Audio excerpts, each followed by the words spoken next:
Welcome to this reading from Wikipedia. This article is The King of Hearts Has 5 Sons. The King of Hearts Has 5 Sons is a little-known but traditional American deduction card game.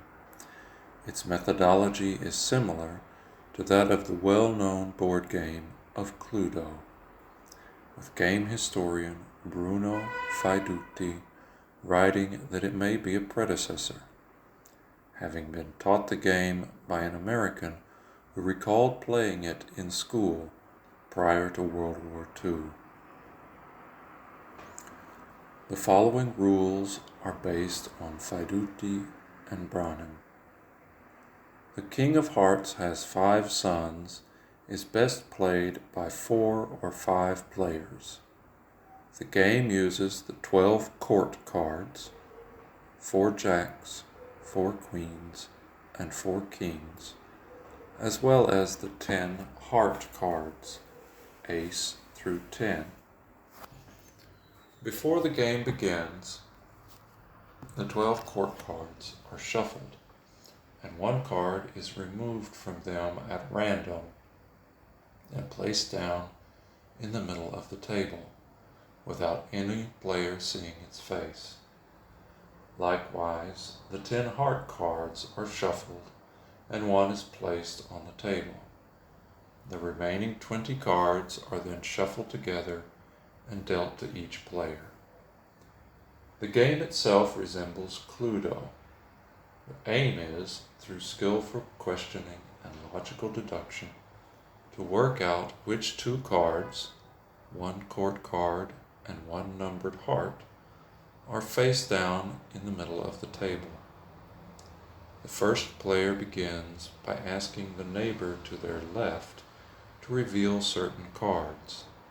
For example, the first player, wanting to find out whether the second has the Queen of Spades and the 3 of Hearts, would say, "The Queen of Spades has 3 sons."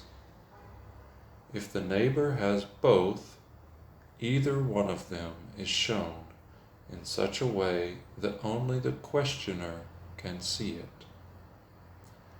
If the neighbor only has 1 of the 2 cards, it is shown to the questioner without revealing it to anyone else.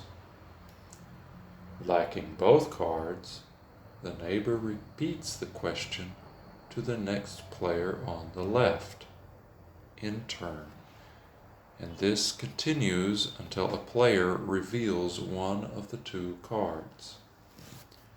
Once a player has revealed the card, the next player may ask a question. After a question has been posed, any player has the right to name a solution. To do so, a suspected solution is written down on a piece of paper and looks at the face-down cards. If the suspicion is correct, the game ends and the player who guessed the 2 cards correctly has won. Wrong, the guesser lays the 2 cards face down again in the center of the table and the game continues. The player who guessed wrongly now knows the answer and cannot go on to win, but remains in the game to answer questions.